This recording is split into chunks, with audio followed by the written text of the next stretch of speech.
જય દ્વારકાધીશ મિત્રો, શું તમે જાણો છો કે દ્વારકાધીશ મંદિરના બે મુખ્ય દ્વાર પર કે દ્વારિકાધીશ મંદિરના બે મુખ્ય દ્વાર માત્ર પ્રવેશ અને બહાર નીકળવાના રસ્તા નથી, પરંતુ તેમની સાથે હજારો વર્ષ જોડાયેલી એક અનોખી આધ્યાત્મિક માન્યતા પણ છે.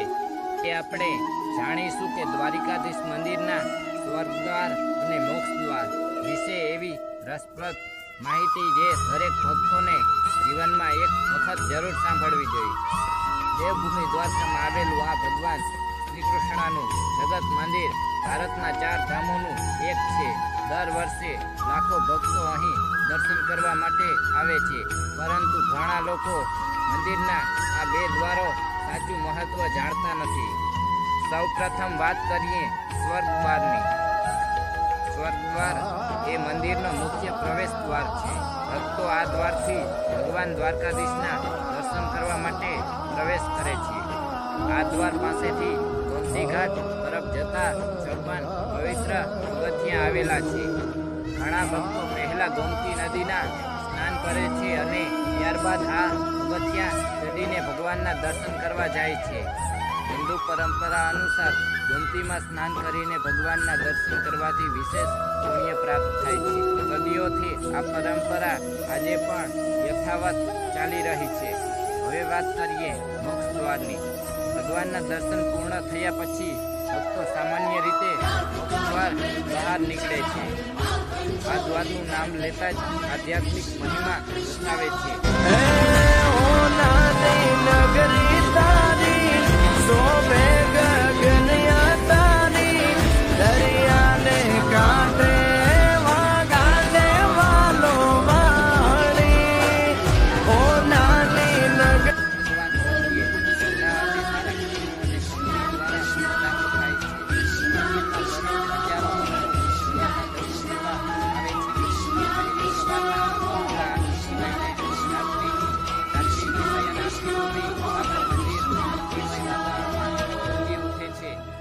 ઘાટ પર ભક્તો દીપદાન કરે છે, પ્રાર્થના કરે છે અને પોતાના પરિવારની સુખ સમૃદ્ધિ માટે ભગવાનને વંદન કરે છે. દ્વારકા માત્ર એક શહેર નથી, પરંતુ ભગવાન શ્રી કૃષ્ણની કર્મભૂમિ તરીકે સમગ્ર વિશ્વમાં પ્રસિદ્ધ છે.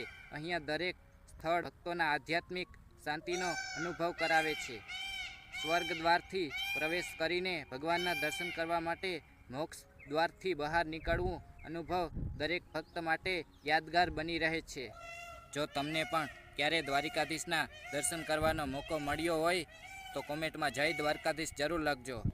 અને હજુ સુધી દર્શન કરવાનો અવસર ન મળ્યો હોય તો ભગવાન શ્રી કૃષ્ણને તમને જલ્દી દ્વારકા બોલાવે એવી પ્રાર્થના. આવો સનાતન ધર્મમાં દ્વારિકાધીશ મંદિર અને ભગવાન શ્રી કૃષ્ણ વિશે સાચી અને રસપ્રદ માહિતી મેળવવા માટે અમારી ચેનલને સબસ્ક્રાઈબ કરો, વિડીયોને લાઈક કરો અને તમારા મિત્રો સાથે, તમારા પરિવાર સાથે જરૂર શેર કરો. જય શ્રી કૃષ્ણ, જય દ્વારકાધીશ, જય હરસિદ્ધિમાં.